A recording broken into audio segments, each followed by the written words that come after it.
যেহেতু আমরা জাতীয় উন্নয়ন পার্টি একেবারেই নবীন দল, এই জন্য আমরা অন্যান্য রাজনৈতিক দলেদের প্রার্থী ঘোষণার অপেক্ষায় ছিলাম যে তারা তাদের প্রার্থী ঘোষণা করে দেওয়ার পরেই আমরা প্রার্থী ঘোষণা করব। বিধানসভাতে লড়াই করব, মূলত তৃণমূল এবং বিজেপির বিরুদ্ধে এই লড়াইটা আমাদের হবে। আমাদের জন্য এটা খুব চ্যালেঞ্জিং বিষয় যে আমরা রাজনীতিতে আসব। তমলুক বিধানসভা 203, আজিজুল মল্লিক ওরফে নাসির। 208 বিধানসভা মহিষাদল স্বর্ণকমল দাস। 204 পাঁশকুড়া পূর্ব আলফাজউদ্দিন নায়েক। সামাজিকভাবে অনেক বেশি মানুষের কাছে গ্রহণযোগ্য, চিরাচরিতভাবে তারা কেউই এমন নয় যে শুধু রাজনীতিতে আসার জন্য রাজনীতি করেছেন। প্রত্যেক ফ্রেশ মানুষ, সাধারণ লোক, সমাজে প্রতিষ্ঠিত ব্যবসায়ী, যারা সমাজের কাজ, সমাজের মানুষের সমস্যার কথা বুঝতে পারবেন। রাজনীতির কোনো এক জায়গায় পোড় খাওয়া রাজনৈতিক নেতাদের মতো নয় যে শুধু ভোটের সময় তারা প্রতিশ্রুতি দিয়ে বেরিয়ে আসবেন। জাতীয় উন্নয়ন পার্টির পক্ষ থেকে পূর্ব ঘোষিত অনুযায়ী আজকে আমরা আমাদের প্রার্থী তালিকা ঘোষণা করব। আপনারা জানেন বিগত কয়েক মাস আগে আমরা পাঁশকুড়াতে কলকাতা প্রেস ক্লাবে আমরা ঘোষণা দিয়েছিলাম যে জাতীয় উন্নয়ন পার্টি জেইউপি পশ্চিমবঙ্গে বিধানসভায় একটি ছোট্ট জায়গা নিয়ে ইলেকশন স্টার্ট করবে এবং সেই কথা অনুযায়ী আমরা আমাদের ইলেকশনের কাজ শুরু করেছি। এবং আমাদের প্রাথমিক লক্ষ্য ছিল, যেহেতু ছোট ছোট জোট দলগুলোর সঙ্গে আমরা একটা আনুষ্ঠানিকভাবে কথা চালিয়েছিলাম এবং কিছু বড় রাজনৈতিক দলেদের সাথেও আমাদের কথা হয়েছিল যে সকলকে নিয়ে একটি ঐক্যবদ্ধ জোট আমরা বিধানসভাতে লড়াই করব।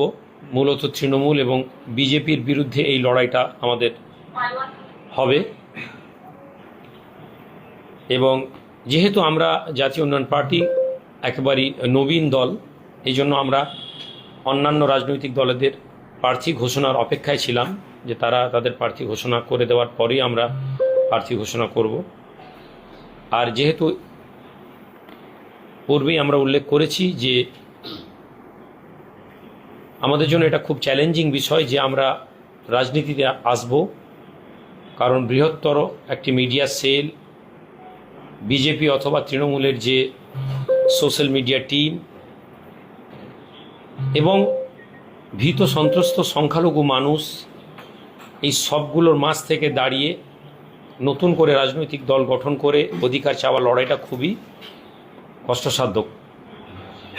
প্রতিনিয়ত আমাদের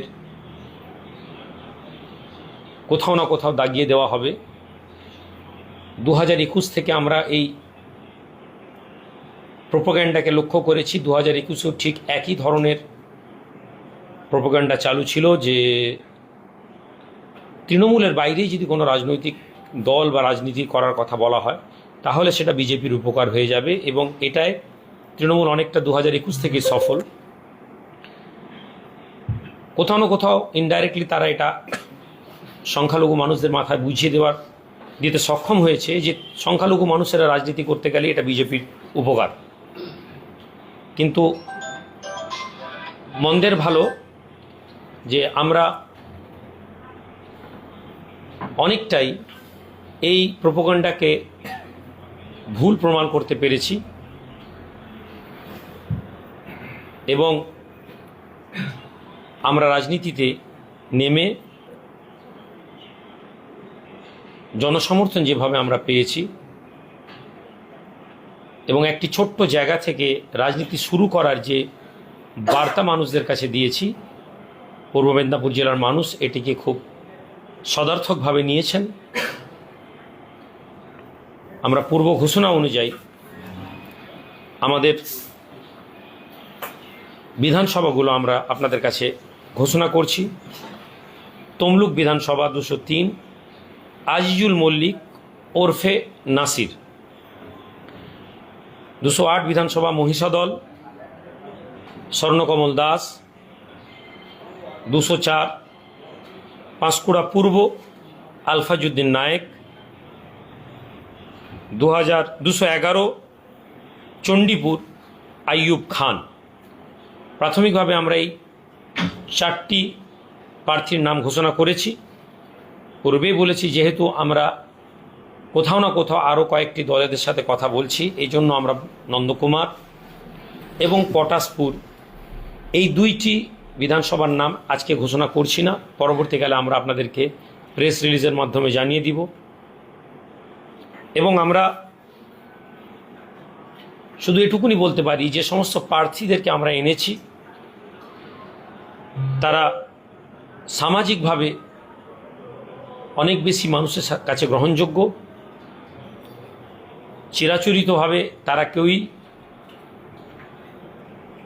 এমন নয় যে শুধু রাজনীতিতে আসার জন্য রাজনীতি করেছেন। প্রত্যেক ফ্রেশ মানুষ, সাধারণ লোক, সমাজে প্রতিষ্ঠিত ব্যবসায়ী, যারা সমাজের কাজ, সমাজের মানুষের সমস্যার কথা বুঝতে পারবেন। রাজনীতির কোনো এক জায়গায় পোড় খাওয়া রাজনৈতিক নেতাদের মতো নয় যে শুধু ভোটের সময় তারা প্রতিশ্রুতি দিয়ে বেরিয়ে আসবেন। এবং এদের প্রত্যেকেরই রাজনীতি থেকে আজকের দিনে যে রাজনীতিতে অনেক কিছু কামিয়ে বেরিয়ে যাওয়ার যে মানসিকতা আমরা জানি, যে প্রেসে যেভাবে রাজনৈতিক দলের নেতৃত্বরা বলছেন যে 20 লাখ দিতে পারিনি বলে টিকিট পাইনি, 2 কোটি দিতে পারিনি বলে টিকিট পাইনি।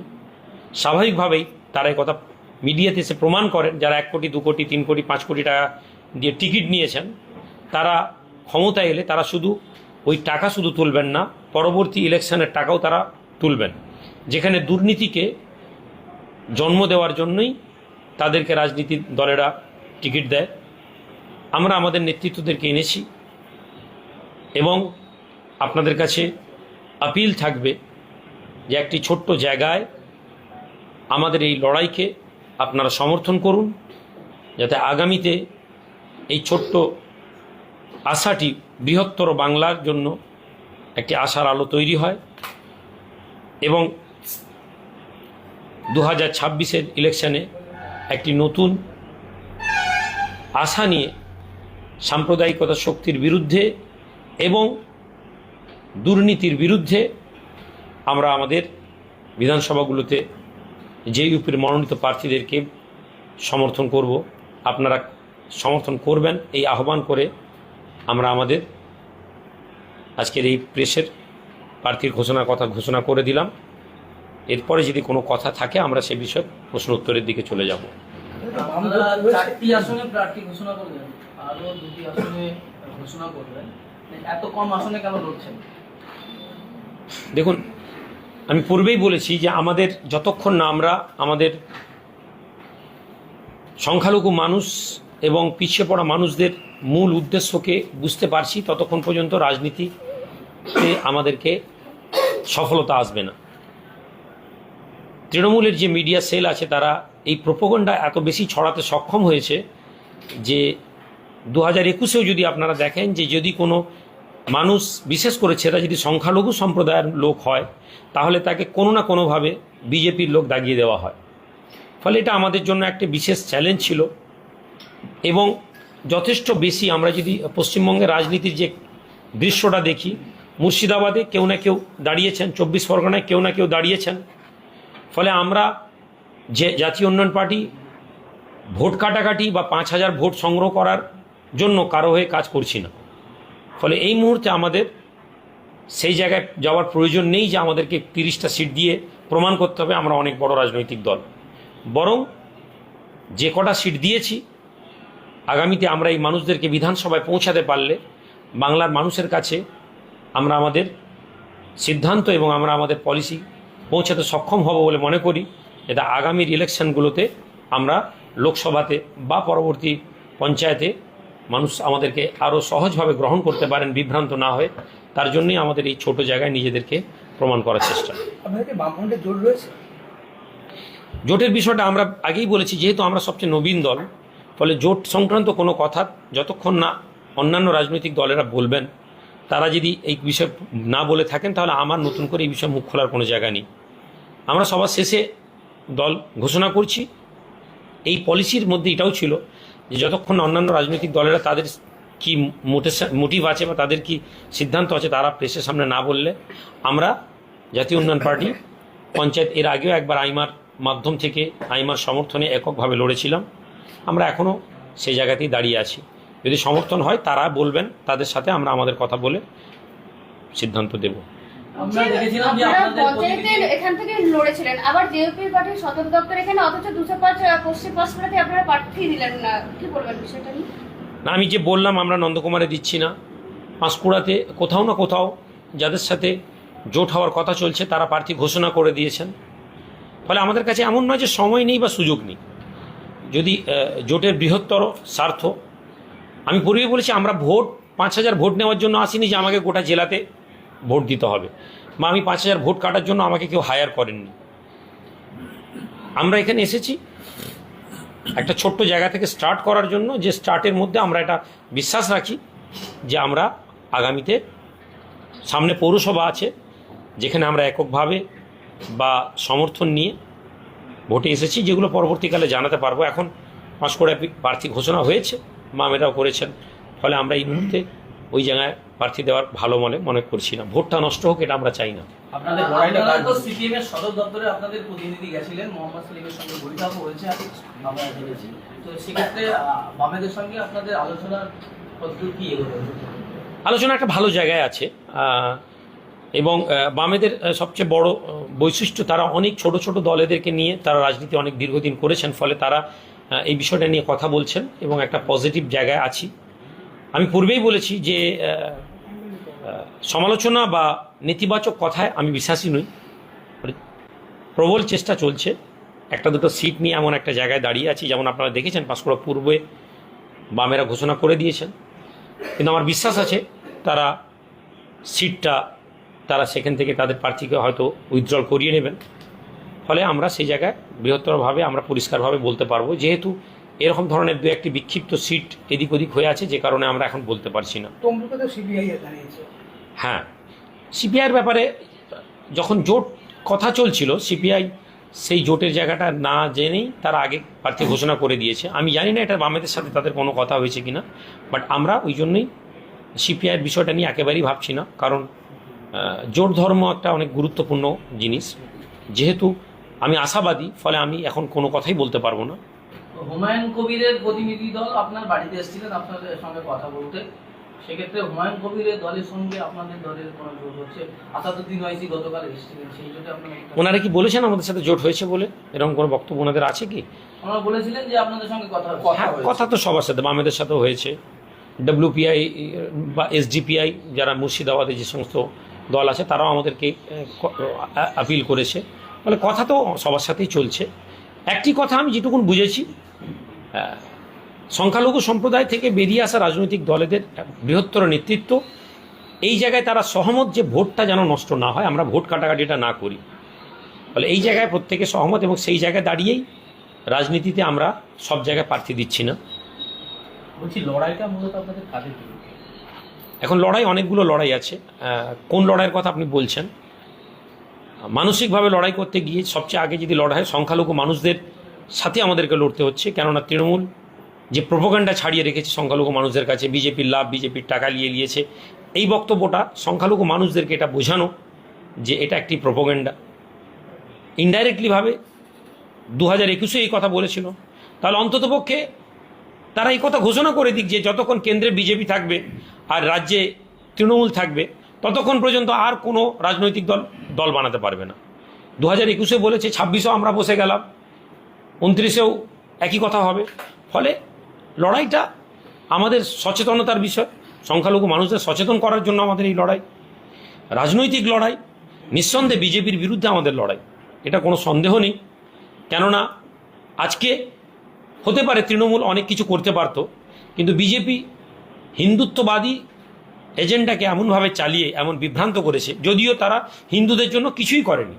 আজকের দিনে ইন্ডিয়াতে সবচেয়ে নাম্বার 1 বিফ এক্সপোর্ট কোম্পানি তারা বিজেপি সাপোর্টেড লোক, কিন্তু আপনি দেখুন হিন্দু মানুষ আল কাবির যে কোম্পানি নাম মুসলিম দিয়ে পেছনে তারা বিপ এক্সপোর্ট করছে, যারা মালিক কিন্তু হিন্দু না। এই রকম ধরনের কাজ করছে যারা, তারাই আবার গোমাতার স্লোগান দিয়ে পশ্চিমবঙ্গে সংখ্যালঘু মানুষকে পিটিয়ে দিচ্ছে। ফলে অন্যান্য রাজনৈতিক দলেরা চাইতে গিয়ে অনেক টাইম মানুষের কাজ করতে পারছে না। তাছাড়া তৃণমূলের সাথে তো আমাদের অবশ্যই, যদি আমরা তৃণমূলের প্রতি সন্তুষ্ট হতাম তাহলে আজকে আমাদের রাজনীতি করতে হতো না। তৃণমূল ভোট নেওয়ার টাইম সংখ্যালঘু মানুষদেরকে সম্পূর্ণভাবে ব্যবহার করবে, আর ক্ষমতা দেওয়ার টাইম তারা এটা বলবে যে হিন্দুত্ববাদী ভোটটা নষ্ট হয়ে যাবে বা হিন্দু ভোট নষ্ট হয়ে যাওয়ার কারণে আমরা এটা করতে পারবো না। মুখ্যমন্ত্রী দীঘায় মন্দির বানাবেন, সেখানে তিনি ধর্ম দেখতে পাবেন না। হুমায়ুন কবির সাহেবের মতন লোক নিজের পয়সায় মালদায় মুর্শিদাবাদে বাবরি মসজিদ করতে গেলে তাকে সাসপেন্ড হয়ে যেতে হবে। তো এই কথা প্রমাণ হচ্ছে যে তৃণমূলেও সংখ্যালঘু মানুষেরা নিরাপদ নয়। আর নিরাপদ তারাই যারা গদি এবং অর্থের বিনিময়ে জি হুজুর করতে পারবে। সব সংখ্যালঘু নেতৃত্বরা আসলে তা নয়, এটা হয়তো তৃণমূল জানে না। ফলে আমরা তৃণমূলের কাছে এই বার্তা পৌঁছানো, তৃণমূলের সাথেও আমাদের এই লড়াই চলবে, যে কটা সিট আমরা লড়ছি।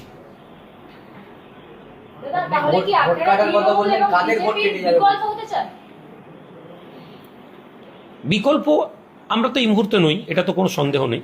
এবার আগামীতে বাংলার মানুষ যদি আমাদেরকে বিকল্প হিসেবে গ্রহণ করে তাহলে অবশ্যই আমরা বিকল্প হওয়ার জন্যই আমরা এসেছি। রাজনীতিতে তো বিকল্পের জন্যই তো আসা, বিকল্প চয়েস। যদি আমাদের কাছে চয়েস থাকতো তাহলে তো আমরা অল্টারনেটিভ হতাম না। আমরা বিকল্প হওয়ার জন্যই এসেছি। তবে এই বিকল্প কেবলমাত্র কোনো ব্যক্তি, দল, ধর্ম, মতের জন্য নয়, বরং বাংলার মানুষদের জন্যই আমরা এই বিকল্প হব, যদি বাংলার মানুষ আমাদেরকে সেই জায়গাটা দেন। একাধিক দলের কথা বলছিলেন, আমরা দেখেছি নির্বাচন ঘোষণার আগে প্রায় একাধিক দল তারা বৈঠক করেছে, তারা মুসলিম নেতৃত্ব রয়েছে, তারা বারবার বলার চেষ্টা করেছে আমরা একজোট হচ্ছি, কিন্তু আনুষ্ঠানিকভাবে সেভাবে জোট নয়, সবাই আলাদাভাবেই প্রার্থী ঘোষণা করছে। মানে কোথাও গিয়ে কি নিজেদের সাংগঠনিক ক্ষমতা ধরে রাখতেই তারা একজোট হচ্ছে না, এরকম কিছু মনে করছে? এটা হতে পারে। আমি এরকম কোনো দলের মিটিংয়ে আমি বসিনি, প্রথম কথা। আমি জানি না, হয়েছে শুনেওছি। কিন্তু আচ্ছা বলুন তো, সব মুসলিম নেতৃত্বরা এক জায়গায় বসে জোট হয়ে ঘোষণা করলেন, সব টুপি ওরা লোকেরা বসলেন। আচ্ছা তাহলে কি এটা কালকে কি মিডিয়া এটা বলবে না যে দেখো মুসলিমরা এক জায়গায় পৌঁছে গেছে, তাহলে আমরা হিন্দুরা এক জায়গায় হব না কেন? তাহলে যদি সব নেতৃত্বরা এক জায়গায় বসে ঘোষণা দেন যে আমরা এক জায়গায় লড়বো, তাহলে সেকুলারিজমের আর কোনো জায়গা থাকছে না। আমরা সেকুলার, এটা প্রমাণ করছে যে আমরা স্বতন্ত্রভাবে ভাবছি। হ্যাঁ, পশ্চিমবঙ্গের সংখ্যালঘু মানুষরা এখন খুবই পিছিয়ে গেছেন।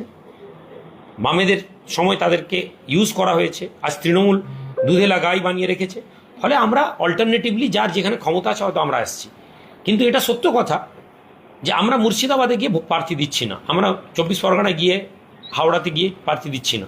তার মানে আমরা কোথাও না কোথাও একমত যে যার যেখানে ক্ষমতা আছে তারা সেখানে গিয়ে, এবার ব্যতিক্রমী কেউ হয়তো আমার জেলায় এসে দিচ্ছেন বা কেউ অন্য জেলায় গিয়ে দিচ্ছেন, সেটা তাদের ব্যক্তিগত চয়েস। বাট আমাদের পলিসির মধ্যে শুধুমাত্র বাংলাকে একটা সম্প্রীতির বাংলা তৈরি করার পেছনে যতটা ক্ষমতা লাগানো দরকার, সেখানে শুধু কোনো একটি নির্দিষ্ট ধর্মের মানুষের প্রতিনিধিত্ব করা যাবে না। আমার পাশে আমাদের পার্টি প্রেসিডেন্ট বিষ্ণুবাবু আছেন। আমি বলেছিলাম যে আপনি প্রেস রিলিজ করুন, উনি বললেন না আপনি প্রেসিডেন্ট আছেন, করুন। কিন্তু আমি চাইছিলাম বিষ্ণুবাবু এটা করুন, কেননা আমাদের সংগঠনের সিনিয়র নেতৃত্ব আছেন বিষ্ণুবাবু, আমাদের বদরুদ্দোজা মাস্টারমশাই আছেন, যেখানে আমরা একটি লিবারেল, যেটা আইমাতেও আমরা দেখেছি আমাদের সংগঠনের পলিসির মধ্যে ছিল, প্রেসিডেন্ট হিন্দু হলে সেক্রেটারি মুসলিম হবেন, সেক্রেটারি হিন্দু হলে প্রেসিডেন্ট মুসলিম হবেন। তো আমরা সেই জায়গায় আলাদাভাবে ভেবেছি, আমরা তাদের মধ্যে নই। সাংগঠনিক ক্ষেত্রে আপনারা সেকুলার বজায় রাখছেন, কিন্তু মানুষের কাছে কি সেই বার্তাটা পৌঁছে দিতে পারছেন? না, দেখুন, মানুষের কাছে বার্তা পৌঁছে দেওয়ার দায়িত্ব আমাদের, কিন্তু মানুষকে ধরে নিয়ে আসাটা আমাদের সম্ভব না। ধরুন আমরা মহিষাদল বিধানসভায় স্বর্ণকমল দাসকে করেছি। আমাদের প্রথম পলিসিতে 4 জন প্রার্থী হিন্দু ছিলেন, 4 জন প্রার্থী হিন্দু আর 2 জন প্রার্থী মুসলিম। কিন্তু এটা সত্য কথা, লাস্ট মুহূর্তে পাঁশকুড়া পূর্ব হিন্দু মানুষ যার সাথে আমরা কথা বলেছিলাম, তিনি কোথাও না কোথাও পিছিয়ে গেছেন যে না আমরা পারবো না। এবার আমরা তো জোর করে তাকে প্রার্থী বানাতে পারি না। আমরা কি বলে তমলুক বিধানসভা, এখানেও আমরা হিন্দু মানুষকে করেছিলাম, কেননা তমলুক বিধানসভা অলরেডি বিজেপি জিতে আছে। তো আমরা চাইছিলাম যে লড়াইটা পরিচ্ছন্ন হোক, ধর্মের ভিত্তিতে না হোক। কিন্তু কোথাও না কোথাও আজকের দিনে হিন্দু মানুষদের একটা বৃহত্তর অংশ আমাদের সাথ দিচ্ছেন না।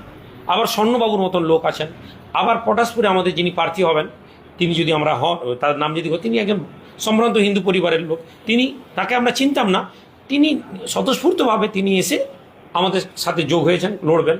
এছাড়া মালদা মুর্শিদাবাদে অনেক মানুষেরা আমাদেরকে বলছেন যে আমরা লড়বো, কিন্তু হিন্দু মানুষরা এখনও আমাদেরকে হয়তো কোথাও ভাবছেন এটা মুসলিম দল বা কোথাও, এটা সময় সাপেক্ষ ব্যাপার, তারপরে আমরা সেই জায়গায় প্রমাণ করব। আজকের দিনে মমতা বন্দ্যোপাধ্যায় আমাদের মুখ্যমন্ত্রীর থেকে বড় হিন্দুত্ববাদী এজেন্ডা নিয়ে কেউ চলছেন না, কিন্তু বিজেপি তাকে মমতা বেগম বলছে।